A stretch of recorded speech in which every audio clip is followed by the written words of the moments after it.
আপনাদের আল্লাহ আমার আল্লাহ এক, নবী এক, কোরআন এক, কাবা এক, ধর্ম এক, কালেমা এক, নাকি আলাদা? দুনিয়াতে আসছি তাও এক, বিদায় বানা কাফনের সংখ্যা হবে 3টা তাও এক, নাকি কোটিপতির একটা কাফন বেশি, গরিব মোরা গেলে একটা কাফন কম? সবার বেলায় কাফন 3টা সংখ্যা এক, কালার কি আলাদা? হুজুরদের কালার একরকম, আপনাদের কালার আর এক রকম। কে হুজুর না, কে আলেম, কে মূর্খ, কে ধনী, কে গরিব, সবার বেলায় কাফনের সংখ্যা এক, কালারও এক, কবরের সাইজও হবে এক।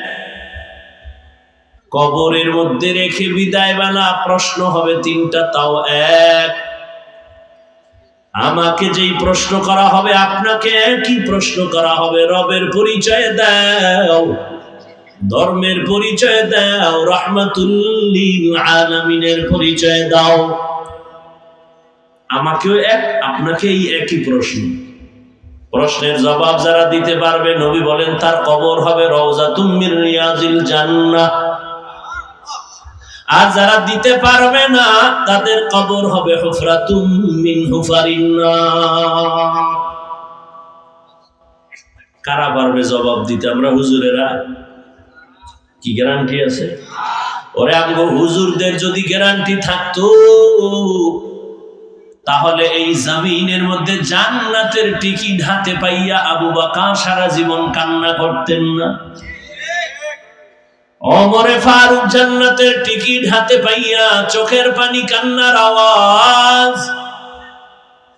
ওসমান রাদিয়াল্লাহু তাআলা আনহুর কান্নার আওয়াজ।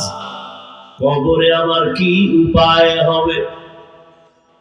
সাহাবায়ে কেরাম যদি জান্নাতের টিকিট হাতে পাইয়া কান্না করেন, তাদের নামাজ কত সুন্দর, তেলাওয়াত কত সুন্দর, রোজা কত সুন্দর, তাকওয়া কত সুন্দর, সেই তুলনায় তো আমার কোনো আমলই নাই, আমি তো মানুষই না। নামাজ পড়ি মানুষকে দেখাবার জন্য, বয়ান করি মানুষের দেখাবার জন্য, বয়ান শুনি মানুষকে দেখাবার জন্য, টুপি পরছি মানুষের সম্মান নেয়ার জন্য। আমি যদি দাড়ি না রাখি, লম্বা জামা না পরি, টুপি না পরি, কেউ আমার দাওয়াত দিবে না, মাওলানা বলবে না। সাহাবায়ে কেরামের দিকে যদি তাকাই, তাদের তুলনায় আমার হিসাব করলে তো গলায় রশি লাগায় সারা জীবন কান্না পড়ায়। কিন্তু কপালে তো খারাপ, নিজেও কাঁদি না, কেউ কান্না করলেও পছন্দ করি না। আবার অনেকে বলে এত কান্নার প্রয়োজন কি? অথচ জন্মলগ্ন থেকেই কান্না দিয়েই তোরে বাড়াইছে মাওলায়। কি দুনিয়াতে আইসেই শুধু কান্না। আম্মু কইতে পারো না, আব্বু বলতে পারো না, টাকা লাগবে বলতে পারো না, খানা লাগবে বলতে পারো না, বাথরুমে যাব বলতে পারো না। একটাই তোর পুঁজি, কান্না কান্না কান্না কান্না কান্না। ওই কান্নার পুঁজি দিয়া মাকে বুঝাইছো, কান্না দিয়া কি চাইতেছো বাবাও বুঝে না। মায়ের ভেতর আল্লাহ একটা রাডার বানায় দিয়েছে। আম্মা জান ওই রাডারে ধরা পড়ে সন্তানের কান্নায় কখন কি চায়। আব্বাই কয় বাচ্চা কাঁদে কেন? ক্ষুধা লাগছে, খানা দাও বিবি। আম্মা কয় না 3 মিনিট আগে খাওয়াইছি। কয় তা কাঁদে কেন? কয় না তুমি বুঝবা না, আমি বুঝি। কয় কি? কয় বাচ্চা ঘুমের আগে কান্না করে, এখন ওর ঘুমের কান্না চলে। ঠিক নেই? কান্না এমন একটা পুঁজি, যে কান্না আম্মুকে যখন ডাক দেয়, বাচ্চারে আম্মু ডাক দেয়, আম্মু, মা জবাব দেয় না, হুনছে কাজে আছে। আবার ডাক দিছে আম্মু, জবাব দেয় না, আবার ডাকছে আম্মু, জবাব দেয় না। এবার কান্না, আরে একটু আওয়াজের সাথে, ডাকের সাথে একটু কান্না কান্না ভাব। মায়ের অন্তরের মধ্যেও কিন্তু ঢেউ তুফান চলতেছে, কান্নাও শুরু, মায়াও বাড়তেছে। এক পর্যায়ে যখন সন্তান কান্না করে একটু মাটিতে বইরে গেছে, মা চুলার উপরে রান্নার আগুনটা বন্ধ করে একটা দৌড় দিয়া বাচ্চার সামনে আসছে, কোলে নিয়ে কয় কাঁদবি না। বাচ্চাটারে সান্ত্বনা দিয়া আবার গিয়া রান্নার ঘরে গিয়া দেখে ভাত পুড়ে গেছে। এর নাম মা। চিনো না মায়ের? মানুষ বেপরোয়া হয়ে যাচ্ছে, কেউ কাউকে মানে না, মানার প্রয়োজনও মনে করে না।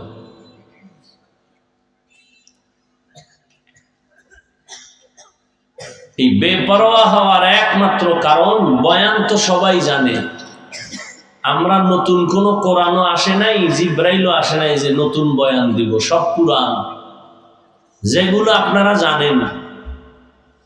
এরপর অনেক চালাক মানুষ বলে আমরা না জেনে অপরাধ করি। নামাজ পড়া ফরজ, পর্দা করা ফরজ, এটা জানেন না? কেন মিথ্যা কথা বলেন জানি না? গালি দেওয়া হারাম, গীবত করা হারাম, জুলুম করা হারাম,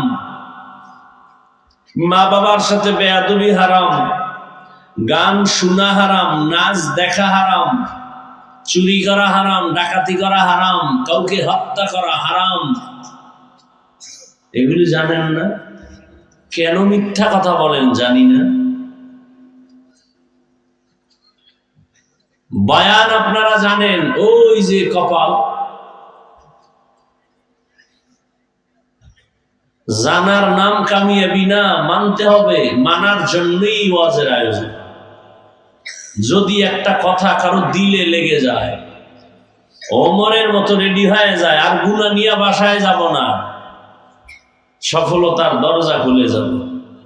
আর আবু জাহিল্লার মতো যদি পুরানো আজ, নিজেও কাঁদে না, অন্যের কান্নাও পছন্দ করে না, এরকম আবু জাহাল মার্কা কপাল পরা আছে। নিজেও নামাজ পড়ে না, অন্যের নামাজ পছন্দ করে না, নিজেও দাড়ি রাখে না, অন্যের দাড়ি পছন্দ করে না, নিজেও পর্দা করে না, অন্য পর্দা করে পছন্দ করে না, নিজেও হালাল খায় না, অন্য হালাল খায় পছন্দ করে না, নিজেও টুপি পরে না, পাগড়ি পরে না, অন্য পাগড়ি পরে টুপি পরে পছন্দ করে না। এরকম কপাল পরা আছে, আরো থাকবে। হেদায়েতের চাবি কি আমার হাতে? কার হাতে? আল্লাহ ময়দানকে কবুল করেন। বয়ান হচ্ছে দাওয়াত ও তাবলীগওয়ালাদের বয়ান, পীর সাহেবদের বয়ান, উলামাদের বয়ান, জুমার খতিবের বয়ান। এরপর আমলের খাতা শূন্য কেন? গজবের মহামারী করোনা দিয়াও দাড়ি কামানেওয়ালার দাড়ি উঠাইতে পারে নাই। সেই করোনার আগের সুদখোর এখনো সুদ খায়, ঘুষখোর এখনো ঘুষ খায়। সেই মহামারী করোনার আগে আলেমের দুশ্মন এখনো দুশ্মন, করোনার আগে বেপর্দা এখনো বেপর্দা, করোনার আগে মদ পান করে এখনো করে, গাঁজা খাইতো এখনো খায়। ওয়াজে তো লোক অনেক বেশি হয়েছে, কি হবে এই চাপাবাজিতে? ফজরে যদি মসজিদ খালি হয়ে যায়,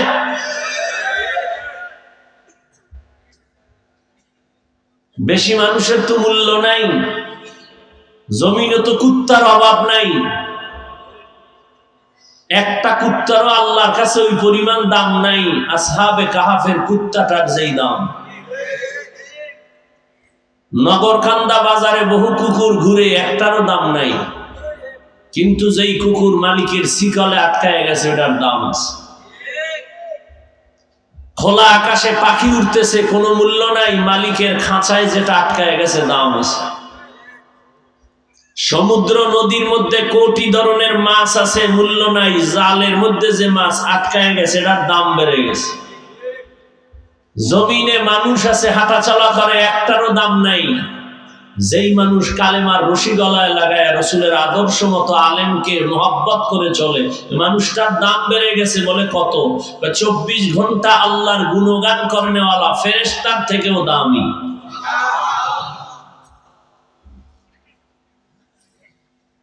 তো বয়ানও জানেন, শুনেন, 24 ঘন্টা মোবাইল নিয়ে মরেন, এরপরও বেহেশতের বাগানে এসে মোবাইলটা অফ রাখা যায় না, কপাল এত খারাপ। আমাকে দেখাইতেছেন আমি এক বিদেশি মোবাইলওয়ালা, বাথরুমে মোবাইল, বাইরে মোবাইল, ঘুমের বিছানায় মোবাইল, সারা রাত দরজা জানালা বন্ধ করে কবিরা গুনাহ, কবিরা গুনাহ, কবিরা গুনাহ। মাওলায় কানে ধইরা বেহেশতের প্যান্ডেলে নিয়ে আসছেন, এখানেও মোবাইল দেখাইতে হবে, এত বুদ্ধি। কারণ কি কি এটার ভিতরে? কোরআন শরীফটা তো এত মায়া করলা না, মোবাইলটারে যেই পরিমাণ আদর করলাম, মাকে গিয়ে তো আদর একটা চুমা দিলা না। কান আছে, কথাগুলো ভালো করে শুনো। বহু মাস্তান সোজা হয়ে গেছে চাকার তলে পড়ে। মাস্তানি ভাব ছাড়ো। কপাল খারাপ বলে জুতা নিয়ে যাওয়ারও তৌফিক হবে না। মাস্তানি ভাব ছাড়ো। এ প্যান্ডেল এমন প্যান্ডেল যেটা ভাব ছেড়ে দেওয়ার প্যান্ডেল। এখানে বসা মাত্রই অন্য জগতের চিন্তা শুরু হয়ে গেছে। আমি ছিলাম কই, আসি কই, যাবো কই। এখানে মোবাইলের চিন্তা আসে কেন? কোন একটা ভালো বাবা কি জবাব দিতে পারবা দাঁড়াইয়া যৌক্তিক যে হ্যাঁ হাফিজ ভাই এই জন্য মোবাইলটা হাতে নিছি? একজন ব্যক্তিও পারবা না। হ্যাঁ, দুই একজন হয়তো পারবে, কিন্তু তুমি কি জবাব দিবে না আমি জানি। তুমি বেশির থেকে বেশি বলতে পারো হাফিজ ভাই আপনাকে মোহাব্বত করি, বয়ানটা রেকর্ড করব। একটা যৌক্তিক জবাব তুমি আমাকে দিবা। তোমার থেকে আমি চালাক কম না। তোমাকে যদি প্রশ্ন করি তুমি কি জবাব দিবা? তোমার প্রশ্ন আমি নিয়ে নিলাম, এবার আমার প্রশ্নের জবাব দাও। তুমি 200 হাত দূরে বসে মোবাইলটা ওপেন করার দ্বারা সত্য কথা মানো আর না মানো স্বীকার করো। মোবাইল দিয়ে ছবি উঠাইলে এত দূরের থেকে সুন্দর হবে, রেকর্ড ভালো হবে? তো তোমার কাজটা নিখুঁত ভাবে, পিওর ভাবে মিডিয়াওয়ালারা করতেছে, তোমার চোখে বাজে না। এরপরে মোবাইল নিয়ে আকাম করো কেন? তোমার প্রয়োজন হলে তুমি সকালবেলা মিডিয়ার থেকে বয়ানটা ডাউনলোড করে নিয়ে গেলে হবে না? এতটুকু বুদ্ধি না থাকলে কচু গাছ খুঁজো। তুমি মরো না কেন? বেঁচে আছো কেন? যে জ্ঞান নাই তোমার, মরো। তোমার বুদ্ধিমান কে কর? এটা কোন প্যান্ডেল তোমার খবর আছে? মদিনাতুল মুনাওয়ারার রহমতের নবী বলেন এখানে বসা মাত্র জীবনের সব গুনাহ মাফ।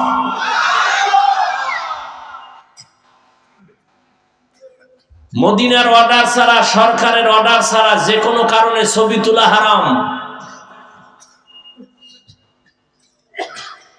কোনো চালাকি চলবে না। চালাক তো কিছু আছে, শুধু চালাক না, অতি চালাক। চালাক ভালো, অতি চালাক ভালো না। অতি চালাকের আরেক নাম বেয়াদব। অতি চালাকের আরেক নাম বেয়াদব। নিজের দাড়ি নেই, ইমামের একা হুজুর ভাদ্রি কই আপনার, এটা চালাক না অতি চালাক? আদবওয়ালা না বেয়াদব? মাদ্রাসায় টাকা দেয় না, মসজিদে টাকা দেয় না, কয় এত টাকা যায় কই, হিসাব দেন। এটা চালাক না অতি চালাক? আদবওয়ালা না বেয়াদব? আলেমের সাথে যারা বেয়াদবি করবে জাগাত ধরে ফেলবেন, কোনো ছাড় নাই। চরম শিক্ষা দিবেন। এই জমিনে নবী আর আসবে না, শুরুতেই বলছি কিয়ামত পর্যন্ত এই উম্মতের রাহবরি করবে উলামায়ে কেরাম। অতএব উলামায়ে কেরামের সাথে যারা বেয়াদবি করবে, আমরা আপনারা কিছু করি বা না করি, আল্লাহর পক্ষ থেকে বিচার নেমে আসবে। মরার আগে বন্ধু হয়ে যাবে, ও চাকার তলে মাথাটা ঢুকে যাবে, টেরি হইব। জুলুমের বিচার মরার আগে হয়, রসুলের হাদিস মনে রাখবেন। জুলুমের বিচার মরার আগে হবে, মনে রাখবেন আজীবন। আপনি ভাইয়ের সাথে জুলুম করতেছেন, বিচারটা মরার আগে হবে, রসুলের হাদিস। আপনি কি শিক্ষক হয়ে ছাত্রের উপরে জুলুম করতেছেন? ছাত্র কি শিক্ষকের সাথে জুলুম করো? স্ত্রীর সাথে কি স্বামী জুলুম করেন? স্বামী কি স্ত্রীর উপরে জুলুম করে? সব জালেমের বিচার মরার পরে না আগে? আল্লাহ জুলুম থেকে হেফাজত করেন। নগরখান্দার মুসলমান নাকে তেল লাগায় ঘুমায়, দেশ স্বাধীন। কি স্বাধীন? আর ঢাকার শহরে মা বোনেরা সাংবাদিক নিয়ে সম্মেলন করে বলে আমরা এত বছর দেহ ব্যবসা করে খাইছি, আবার অধিকার ফেরত চাই। আমেরিকা নজর বড় কইরা তাকায় রইছে বাংলাদেশে কেমনে একটু পশ্চিমা ল্যাংটা নাচ শুরু করানো যায়, যুবক যুবতীদেরকে উলঙ্গ রাস্তায় নামানো যায়। আমেরিকা হা করে তাকায় আছে। তুমি নাকে তেল লাগায় ঘুমাও, দেশ স্বাধীন। মুসলমান কোনদিন ঘুমাতে পারে না নিশ্চিন্তায়। মুসলমান ঘুমাইলেও কান সজাগ থাকতে হবে। কেন? ইসলামের স্বাধীন যেদিন হবে সেদিন হবে মুসলমানের স্বাধীন। মুসলমান তো নাকে তেল লাগায় আরামে সেদিন ঘুমাবে যেদিন প্রত্যেকটা অঞ্চলে পাড়া মহল্লায় উলামায়ে কেরাম বুক টান করে কোরআনের কথা বলবে, কোন সুদখোর বেনামাজির অনুমতি লাগবে না। মুসলমান তো নাকে তেল লাগায় আরামে ঘুমাবে সেদিন এদেশের প্রত্যেকটা মাদ্রাসা মসজিদের কমিটির মধ্যে বেনামাজি সুদখোর থাকবে না যেদিন। শিয়ালের হাতে মুরগি দিয়া ডাক দিয়া কয়, শিয়াল 3 দিন আমানত। শিয়াল বলে দোয়াও চাই মাফও চাই। 3 দিন কেন? 1 ঘন্টাও না, জিন্দা কেন, মরাও পাইতা না। শিয়ালের হাতে মুরগি দিলে যা হয়, ধর্মের চাবি সুদখোর আর বেনামাজির হাতে দিলে তাই হয়। কোরআন হাদিসের বয়ান চলবে, সব আলেম ওলামার কারবার। এখানে সুদখোরের নাম কেন উপরে? আলেমের উপরে বেনামাজির নাম কেন? রিজিকের মালিক কোন ব্যক্তি না আল্লাহ? সম্মানের মালিক কোন নেতা না আল্লাহ? শিয়ালের হাতে মুরগি দিছে কে? কারা দিছে? আমরা ইসলাম চাই। ভোটের আগের রাত্রে হুজুরকে ভোট না দিয়া টাকা খাইয়া কেবলা ঘুরায় ফেলছে।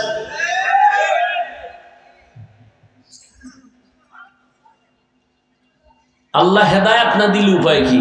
ওই যে শুরু থেকেই বলতে বলতে আসতেছি আবু জাহিলের কথা। কপাল 13 বছর বয়ান শুনেও কালেমা পড়ে না, আর 27 বছরের যুবক গিয়া নবীরে জবাই করার পরিবর্তে কালেমাওয়ালা হইয়া তরবারি নিয়ে দাঁড়ায় গেছে বাইতুল্লাহর পাশে দাঁড়ায়। আই মুশরিক কাফের, মুহাম্মদের বিরুদ্ধে একটা কথা বলবি, মুহাম্মদের প্রয়োজন নেই, আমার তরবারির সামনে আয়। কে কে? আল্লাহ হেদায়েত দান করুন।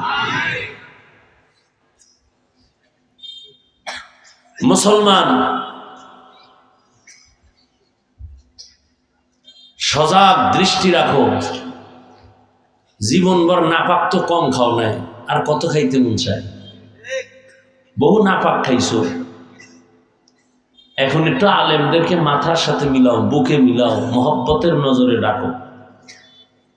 আলেমের সাথে বেয়াদবি করলেই পতন, করলেই পতন। দেখতে দেখতে বড় হইছো, আর কত?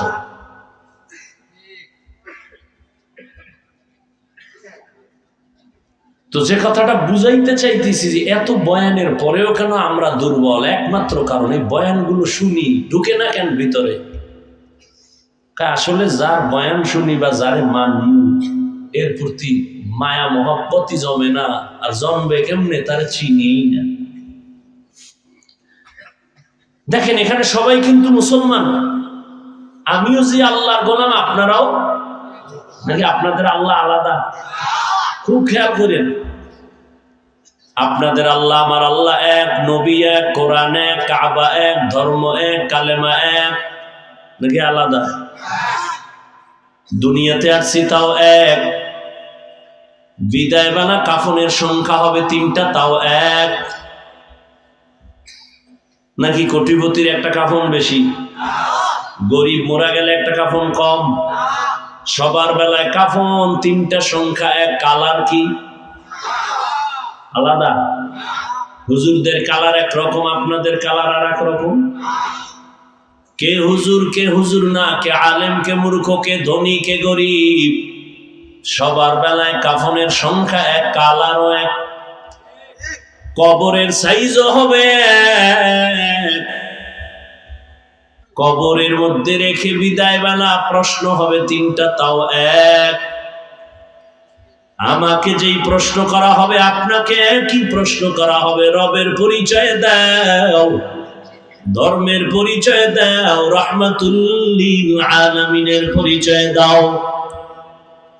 আমাকেও আপনাকেই একই প্রশ্ন। প্রশ্নের জবাব যারা দিতে পারবে, নবী বলেন তার কবর হবে রওজাতুম মির রিয়াজিল জান্নাহ। আর যারা দিতে পারবে না তাদের কবর হবে হুফরাতুম মিন হুফারিন নার। কারা পারবে জবাব দিতে? আমরা হুজুরেরা কি গ্যারান্টি আছে?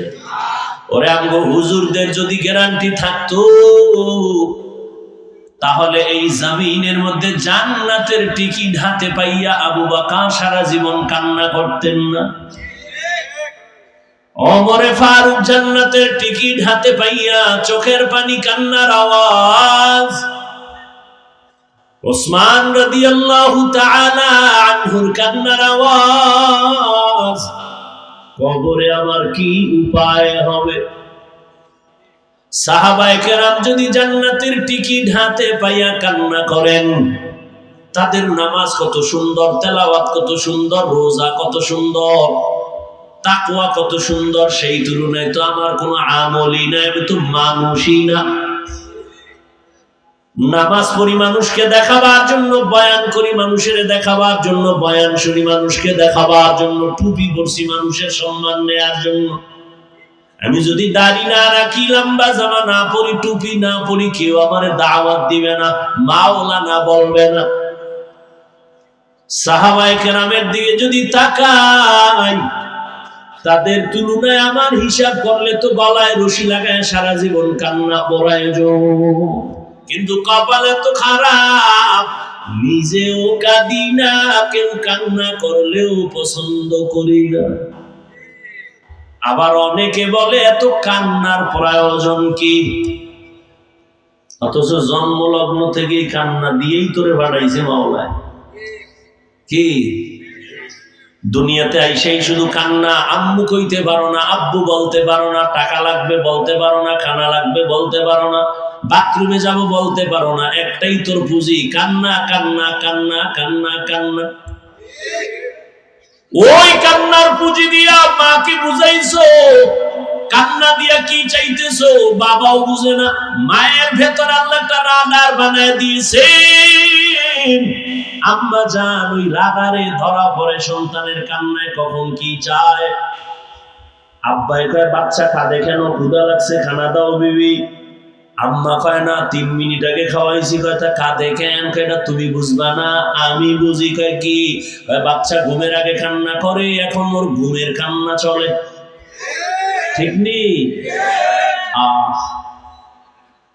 কান্না এমন একটা পুঁজি, যে কান্না আম্মুকে যখন ডাক দেয়, বাচ্চারে আম্মু ডাক দেয়, আম্মু, মা জবাব দেয় না, হুঁসে কাজে আছে। আবার ডাক দিছে আম্মু, জবাব দেয় না, আবার ডাকছে আম্মু, জবাব দেয় না। এবার কান্না, আরে একটু আওয়াজের সাথে, ডাকের সাথে একটু কান্না কান্না ভাব। মায়ের অন্তরের মধ্যেও কিন্তু ঢেউ তুফান চলতেছে, কান্নাও শুরু, মায়াও বাড়তেছে।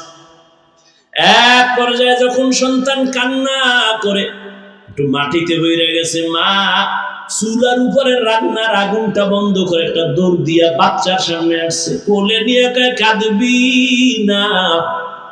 বাচ্চাটারে সান্ত্বনা দিয়া আবার গিয়া রান্নার ঘরে গিয়া দেখে ভাত পুড়ে গেছে। এর নাম মা। চিনো না মায়ের?